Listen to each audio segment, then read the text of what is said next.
तब पवित्र रमजान का महीना था, मगरिब का वक्त। मस्जिद की मीनार से बिलाल रजी अल्लाह ताला अन्हु की करुण स्वर में अजान गूंज रही थी। अल्लाहु अकबर। अजान की आवाज सुनकर रोजेदार लोग तेज कदमों से अपने घरों की तरफ लौट रहे थे। कहीं बच्चे इफ्तार के लिए बेताब होकर अपनी माँ का हाथ खींच रहे थे। उसी वक्त हजरत फातिमा रजी अल्लाह ताला अन्हा लाल कपड़े में लिपटे हुए एक मिट्टी के बर्तन से आटा निकाल रही थीं।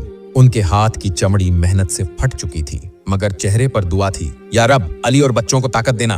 चूल्हे के सामने बैठकर रोटियां बेल रही थीं। तभी हजरत हुसैन रजी अल्लाह ताला अन्हु दौड़ते हुए आए और माँ से लिपट गए। हसन रजी अल्लाह ताला अन्हु भी भाग कर आ गए और टूटे हुए गले से बोले, अम्मी पेट में दर्द हो रहा है। हजरत फातिमा रजी अल्लाह ताला अन्हा ने उन्हें गोद में लिया और प्यार से कहा, अल्लाह का नाम लो बेटा, थोड़ा सा वक्त बाकी है। देखो रोटियां तैयार हो रही हैं। दिन भर रोजा रखकर कामों में व्यस्त रहकर आखिरकार इफ्तार का वक्त आ पहुंचा। हजरत अली रजी अल्लाह ताला अन्हु घर में दाखिल हुए। आंखों में थकान थी, लेकिन चेहरे पर सुकून की रोशनी। सब मिट्टी की बिछी चटाई पर बैठ गए इफ्तार के लिए। अजान की आवाज खत्म होते ही सबने बिस्मिल्लाह कहा और रोटियां हाथ में ली। अली रजी अल्लाह ताला अन्हु ने पहली कौर लिया। हसन और हुसैन भी खाने लगे, लेकिन हजरत फातिमा रजी अल्लाह ताला अन्हा ने अपनी रोटी का आधा हिस्सा खाकर रुक गईं। फिर वह आधी रोटी अपने आंचल में बांध ली। हजरत अली रजी अल्लाह ताला अन्हु हैरत से उनकी तरफ देखने लगे और बोले, फातिमा तुमने सिर्फ आधी रोटी खाई, तुम्हें भूख नहीं लगी? हसन और हुसैन भी ताज्जुब से अपनी माँ की तरफ देखने लगे। हसन बोले, अम्मी आप क्यों नहीं खा रही?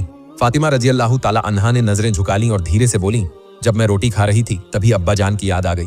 हमारे हाथ में खाना है थी, हम इफ्तार कर रहे हैं, मगर मेरे अब्बा जान अगर वो भूखे हों और मैंने पेट भर लिया, ये कैसे मुमकिन है? मुझे नहीं मालूम वो भूखे हैं या नहीं। ये सुनकर हजरत अली रजी अल्लाह ताला अन्हु कुछ पल के लिए खामोश हो गए। हसन और हुसैन भी चुपचाप माँ को देख रहे थे। फिर फातिमा रजी अल्लाह ताला अन्हा ने आंचल में बंधी रोटी उठाई और एक पल की देरी किए बिना सीधा नबी सल्लल्लाहु अलैहि वसल्लम के घर की तरफ चल दी।